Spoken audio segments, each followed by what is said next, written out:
Guys, welcome back to the channel. Today we're going to talk propagation and propagation muscadine vines. So come on along, I'll show you how we do it.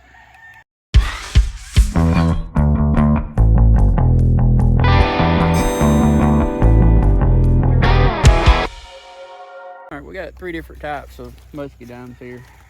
So what we want to look for is some of this semi-hard growth coming off of it.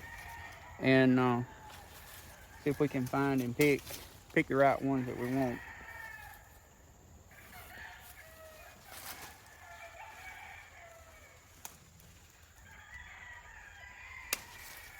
All right, this one was a lateral coming off the main one. So the first thing that you've got to pay attention to when you're doing this is which way it's growing. So this part will be in the soil that we're going to put it in, and we'll get several cuttings out of this up towards the top, but you got to pay attention to the direction in which it was going.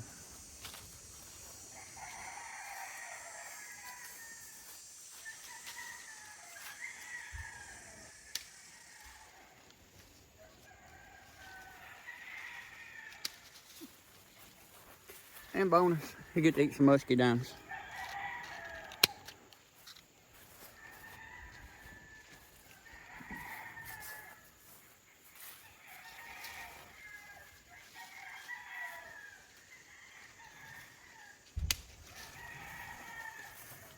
So what I'm doing is reaching back to one of the main stems and cutting these laterals as it comes off. These two produce the best muscadine. The one on the end, these are female plants. The one on the end is the male. So we're going to take some of that. So we'll have plenty of these cuttings. All right, this is the male end. It does produce fruit. Tastes very good. It just doesn't do a whole lot of it. Now these are not very old. These are like 3 years old. So we're just going to come in right here next to the main stem and make our cut and get this, and we can get several cuttings off this one piece here.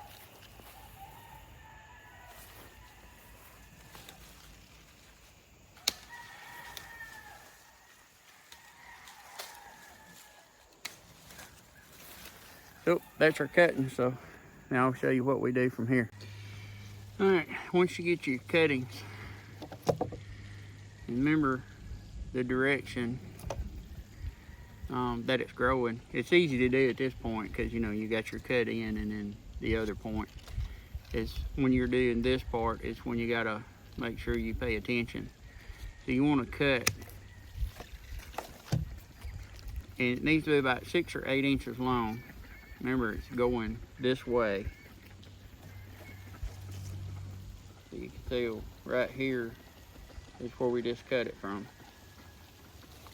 So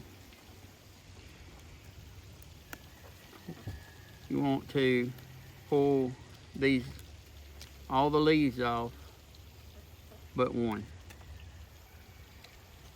Now you can see right here where you pull your leaves off, all your leaf nodes, this is where you have the most concentrated differentiated root cells. This is where your roots will form. So once you get that done, you'll want to take your rooting hormone and put some of that on it, and then it'll be ready to go into the propagation frame. So this is just take root. You can get it at any garden center. You can order it off Amazon. It's not expensive, but this definitely helps. So what we're going to do at this point is just go through here and take our cuttings. Now you don't have to be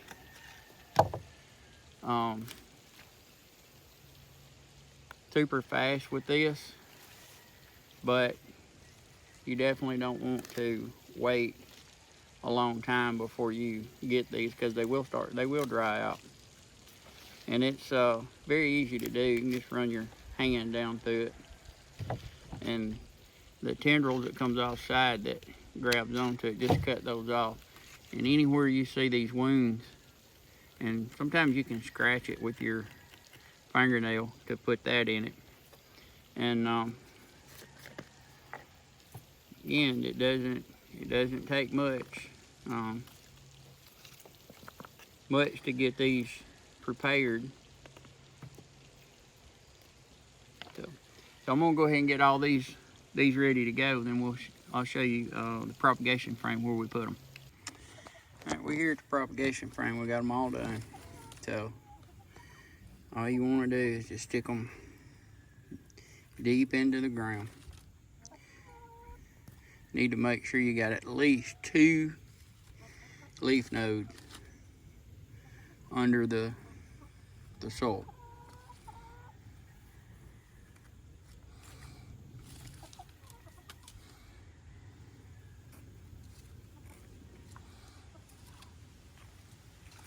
I know it looks like they're upside down, but they're not. It's just the way the leaves are laying.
All right, now that they're in there, this propagation frame, we'll water it when it needs water, and with the lid on it, it'll hold moisture to be in a high humidity environment. It'll take about 6 to 8 weeks for roots to start to form, but what these will do, they will stay in this, everything in these propagation frames now, this is September 14th, I believe it is. All these will stay in this propagation frame until next spring. They'll go dormant, they'll wake up. It makes if you get a little bit later start, it'll make a stronger root system if they stay in where they're at. These are some hydrangeas that I did. I took these cuttings like in May, softwood cuttings. They had a good root system on them, so they were able to come out, and they still got, I don't know, 5 or 6 more weeks of growth before they'll start to go dormant down here in North Alabama. But that's how you do it. It takes 6 to 8 weeks. They'll stay in here over the winter. Now, when you propagation frame, you want plenty of skylight, but no direct sun. These are sitting actually under shade trees. It gets a little bit of morning sun, a little filtered light throughout the day. Then if when the leaves are gone, if it's getting too much sun on it, I got some shade cloth that I just lay over them. But you want to put it in plenty of skylight, but no direct sunlight. If you let direct sunlight hit these propagation frames with this glass lid on top of it that we use, you basically put your cuttings in a oven, is what it is. So we'll just leave these in here and let it go. And that's Muscadines, grapevines. They're all very easy to propagate.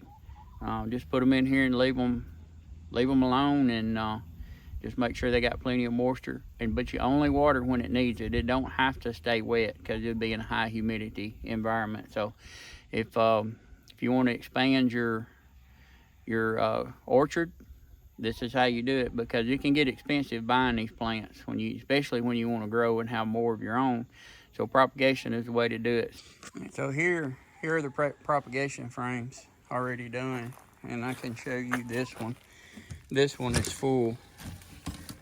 And here's all the hydrangeas that we've done. There's a couple of limelight.